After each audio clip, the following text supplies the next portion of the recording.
Hey folks, Kathy Williams-DeVries here, bringing you the 28th in my series of 72 mini masterclasses on the Rosé Etudes. We're number 28 of 40.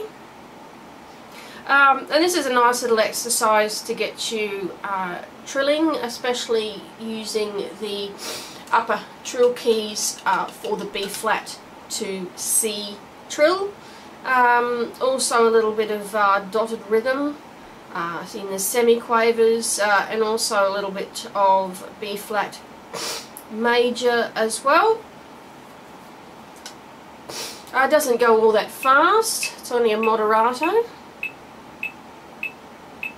So when I'm talking about the upper trill keys, you'll notice in the clarinet there are 4 keys here, and they are not just for you to stick your finger under because the clarinet is too heavy.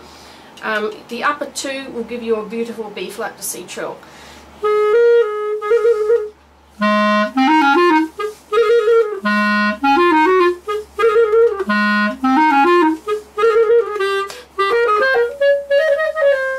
I notice that you will need to use the left hand C a few times, especially in the first bar of the second line.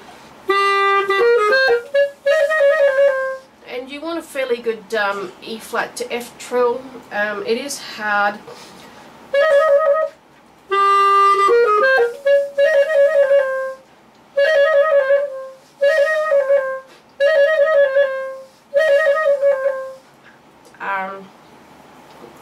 Never hurts to practice that. So let's play through it. As I said, to get a beautiful B flat to C trill, use the upper trill keys with your normal B flat. And I'll just stick the metronome on.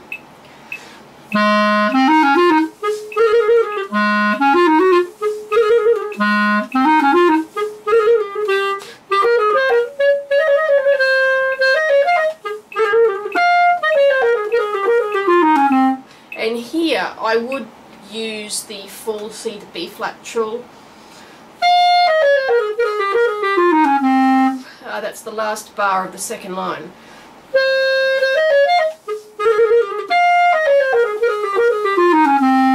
Otherwise,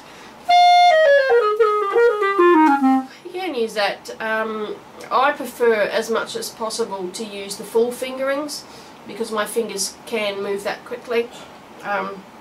You should be able to do a reasonable B flat to C trill fully fingering it.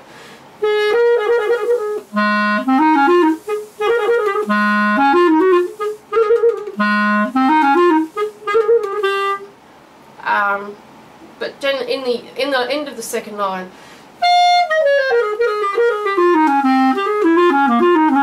oops. So you want to use that.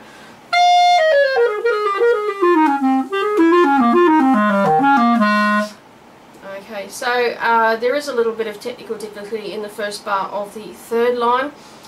In the last beat, do not use a long E flat. It doesn't sound very nice. I know it's a little bit of a stretch to go from F to E flat.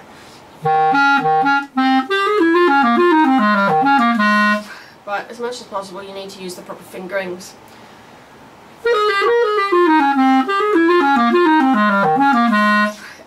And this next bit's interesting. You've got a little melody line in the sforzandos, which is quite interesting.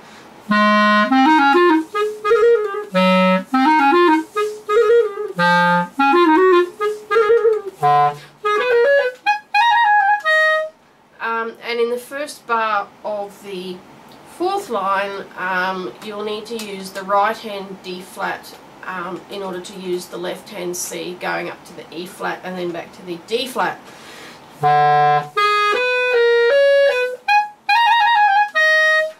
Now the trill finger I'm going to use for the B flat to C here is just an ordinary B flat to C, leaving the E flat key, leaving the bottom key down. Because although you could also switch, no, I don't like it. I don't like using this B flat because you eventually have to go to an F. So it's this way, it's this B flat only. A little bit of a high, sharp C, but by far the easiest method.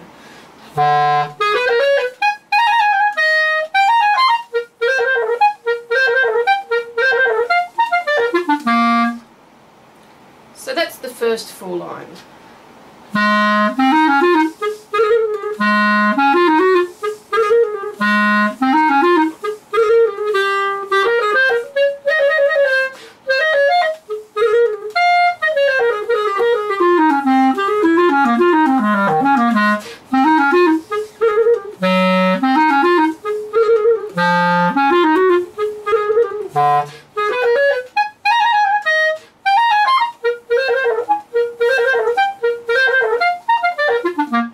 Not forgetting a little accent on those trilling C's. Now, the next section, we're dealing with dotted rhythms. You want a really crisp dotted rhythm. Da da da da ya da da da da da ya da da da ya da da da no ya da da da ya da da da, and make a very big distinction between the dotted rhythms and the straight rhythms.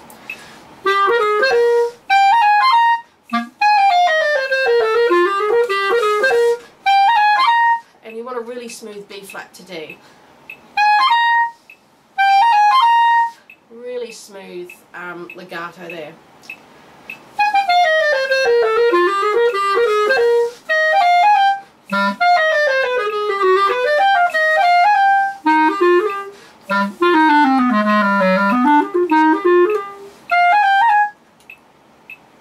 And what I find interesting is that we get our first dynamic here, which is a piano, and the only other dynamic in my edition is a forte at the end. It doesn't tell you what in my edition. They're the only 2 dynamic markings. I'm assuming you probably started at mezzo forte, but where it's marked piano 1, 2, 3, 4, 5, 6 in the 7th line last bar. You're probably coming down from a mezzo forte in the bar before and doing a decrescendo.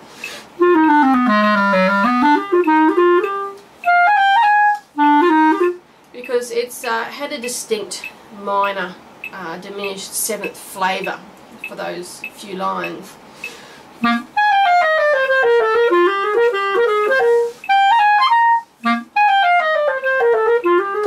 And here we come into the minor.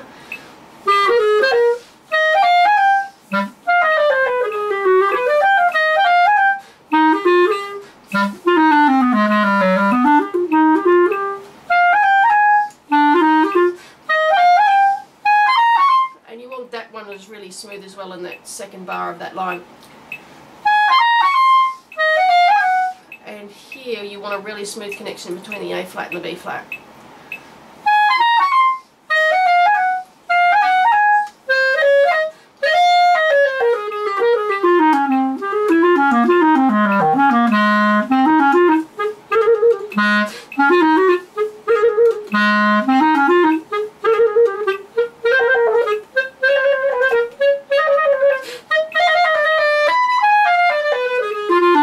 And here, I would take a little bit of time in the diminished chord.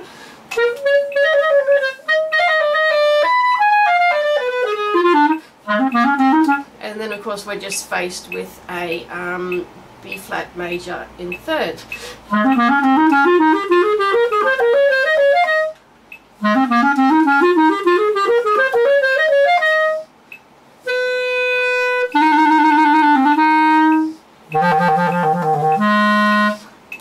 Okay, so there's not, this isn't a really hard etude,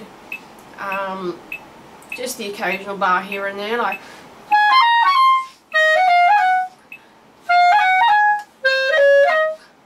but now I'll play it all the way through for you.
So there you have the Rosé Etude number 28 of 40 etudes.